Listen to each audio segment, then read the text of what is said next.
Assalamualaikum warahmatullahi wabarakatuh. Perkenalkan, nama saya Ikrani Diakosasi dengan NIM 216131190 dan teman-teman saya Ibnu Gani Nur Hafid 216132213, Irma Latifah 216132333, Hasan Nur Kinasih 216131198 dan Khairunisa Safretinanda 216131080. Kami dari kelompok 5 mata kuliah Anatomi dan Fisiologi Manusia Universitas Islam Indonesia akan menjelaskan materi terkait sistem integumen bagian wound healing atau penyembuhan luka.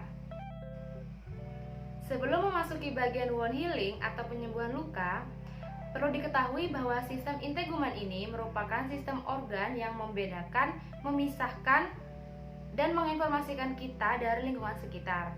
Sistem ini seringkali merupakan bagian dari sistem organ terbesar yang mencakup seperti kulit, rambut, kelenjar minyak dan kelenjar keringat, kuku, serta reseptor sensorik. Di mana kulit merupakan sistem tubuh atau organ yang paling besar, yang terdiri dari lapisan luar yaitu epidermis dan lapisan dalam yaitu dermis.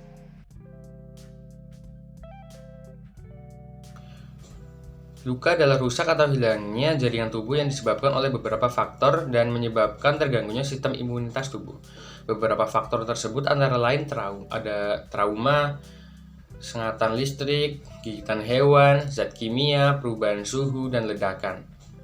Dan luka dapat diklasifikasikan menjadi 3, yaitu luka superficial, partial thickness, dan full thickness. Luka superficial adalah luka yang hanya melibatkan epidermis. Sedangkan luka partial thickness adalah luka yang melibatkan epidermis dan dermis. Berbeda lagi dengan luka full thickness. Luka tipe ini melibatkan epidermis, dermis, fascia, dan exposed bone. Tubuh sendiri memiliki respon fisiologis terhadap luka, yakni proses penyembuhan luka. Pada proses penyembuhan luka terjadi pembekuan darah, respon inflamasi akut dan kronis, neovaskularisasi, proliferasi sel hingga apoptosis yang bertujuan untuk mengembalikan integritas jaringan. Penyembuhan luka kulit sendiri tanpa pertolongan dari luar berjalan secara alami, namun terkadang diperlukan penanganan khusus pada luka untuk membantu proses tersebut. Komponen-komponen yang berperan dalam penyembuhan luka yaitu 1. Sel imun, sel epitel stem cell, 2. Proliferasi sel, 3. Matriks ekstraseluler, 4. Faktor pertumbuhan dan sitokin.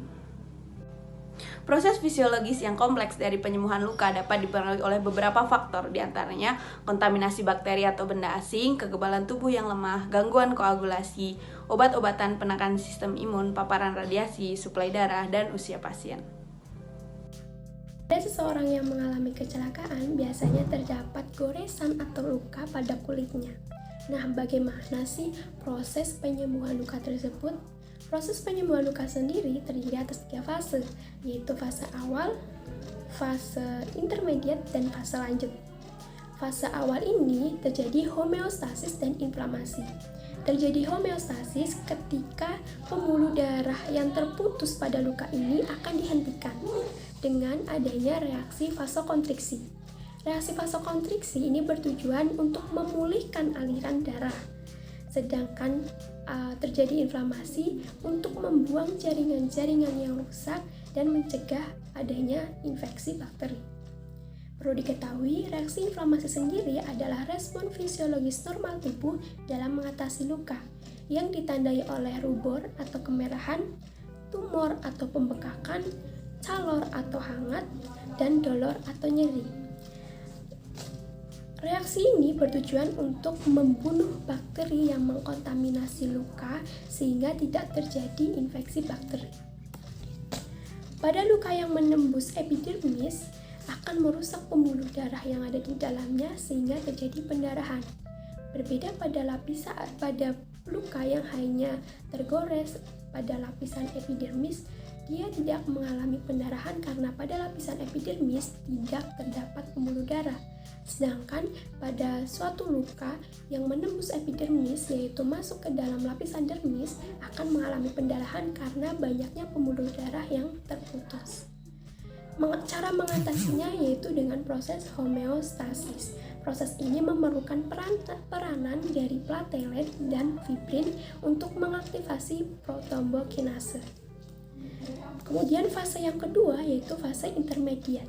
Fase ini terjadi adanya ciri-cirinya yaitu terjadi adanya penurunan jumlah sel-sel inflamasi, kemudian tanda-tanda radangnya sudah berkurang, munculnya sel fibroblas yang berproliferasi, pembentukan darah pembuluh darah yang baru atau angiogenesis, dan epitelisasi serta kontraksi luka.